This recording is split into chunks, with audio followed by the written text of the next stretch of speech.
Biggest achievement I think is navigating away from the corporate world.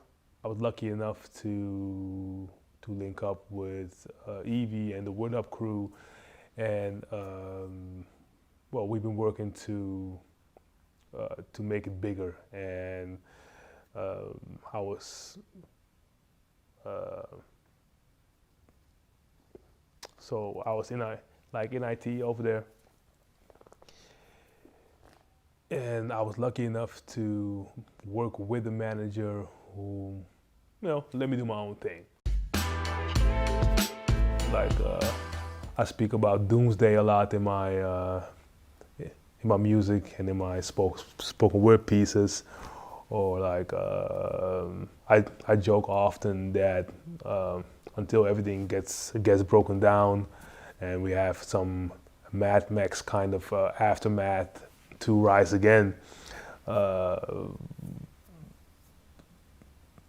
That nothing will be on an even playing field, and so it's very important that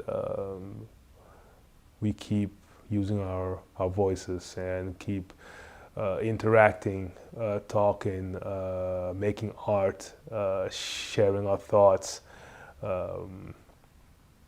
doing what they won't let us do on a mainstream basis. And if they find out what we have been doing, and they look us up in like 5 to 10 years, like, man, we've been doing this. So I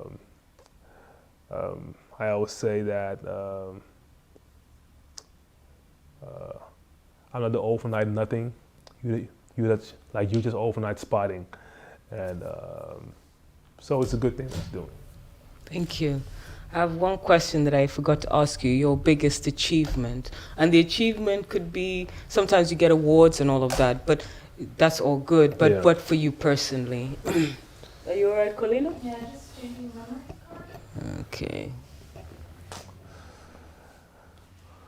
Biggest achievements.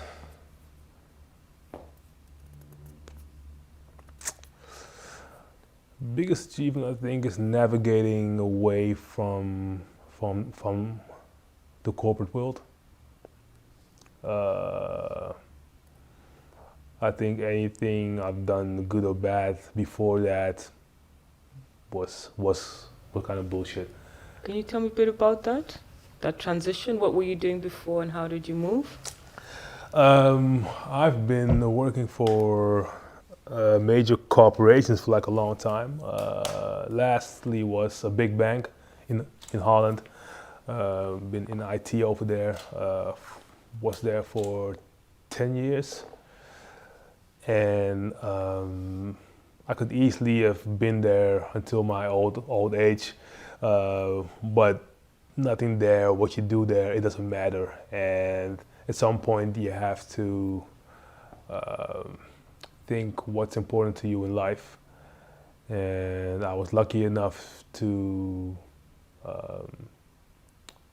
navigate towards the exit, and I loved like the people that I was working with.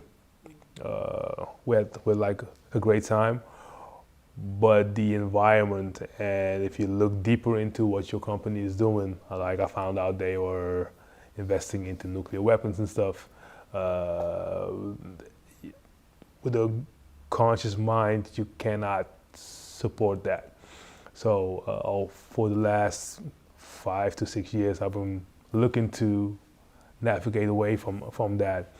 I was lucky enough to link up with Evie and the Word Up crew, and well, we've been working to make it bigger. And I was so I was in IT over there, and I was lucky enough to work with a manager who, let me do my own thing. Like, as soon as I found out or find out that something is redundant or that is just going through the motions, I'm kind of done with it. And at some point I feel I need to do stuff that matters, or at least makes people happy, or at least I can be also proud about. So we navigated away from that a few months ago, after a long period over there. And actually, like, it wasn't until I got sick, like 8 years ago, that I was like, you know what, I need more in life than just running around. And the scariest thing I would hear there was, hey, have some cake. I'm here for like 8 years or something. I was like, damn.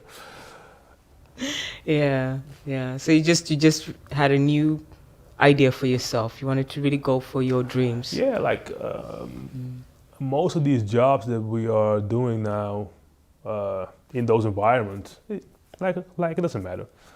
Like if the IT or the help desk personnel at the bank or whatever, even Apple, won't be there for like half a year, nothing happens. I mean, if your bus driver or your garbage man doesn't like takes like a hiatus for like half a year, you will notice. You will notice. Like these things, this world that we are in now. There are many nice things, but also many things that are just to keep people busy, occupied, get them like tired enough to just get home, have food, and not think about everything else, and also don't care about anything else, because if they start to do that, you might have a revolution on your hand. So as long as they keep you, like, it's like parents who make their kids run around the whole day, and then okay, it's bedtime. Because if you don't do that, they might, pay attention, ask you why 1,000 times, and you don't want that. So I realized that after I got sick, and when I got back on my feet, I looked at the world a different way, and I always had that, but it was easy. Like you were there for like half a week and you get your money. It's an easy way of going about things. It's not dangerous. It's not special. You're just there, holding the seat warm, and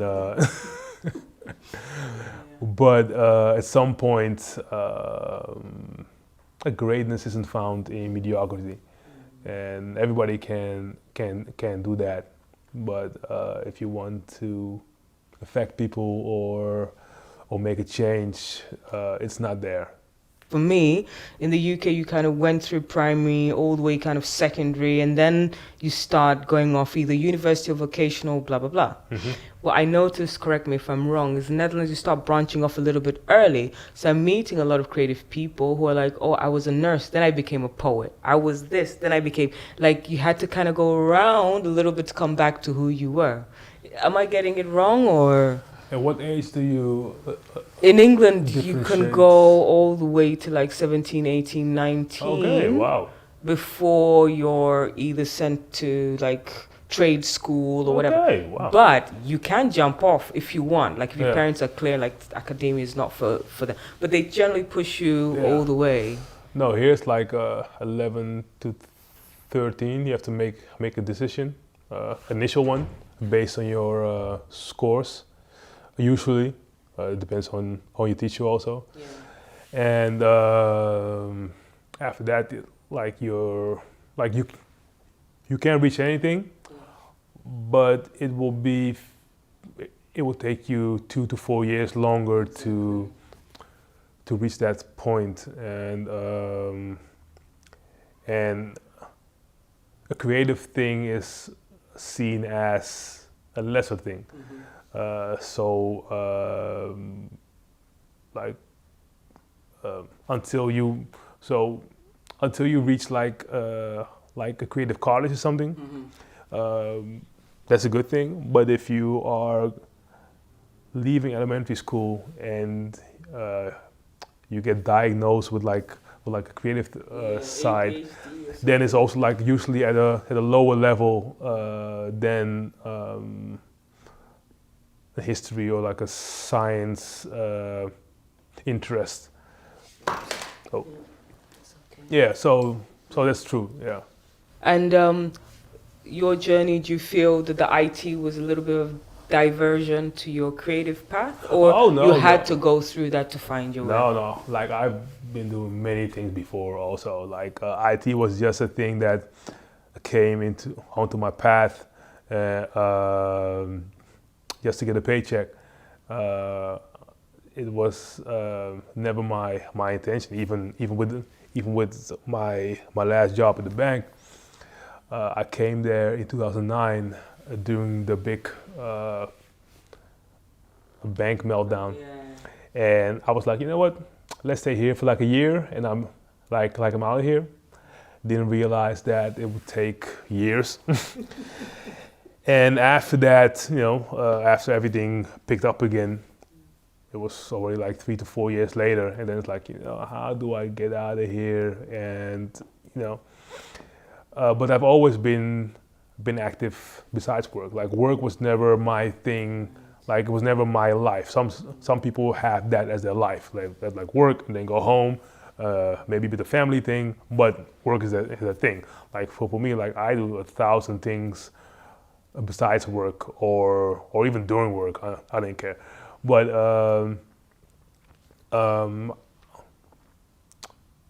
as long as it's not the thing I believe in, I would treat it as work. And work to me is not the reason that I am here or to live. If it's my my own thing, I would work hard at it, but I don't see it as work. I see it as a purpose, and there's a difference in that. Like now, I feel that we are reaching out to people, having workshops, having events. That's why I also I find it important to spend time with people who are interested after the show. I don't care if I'm there for like half an hour or 2 hours after the show, as long as people want to know stuff or relate. Let me have it.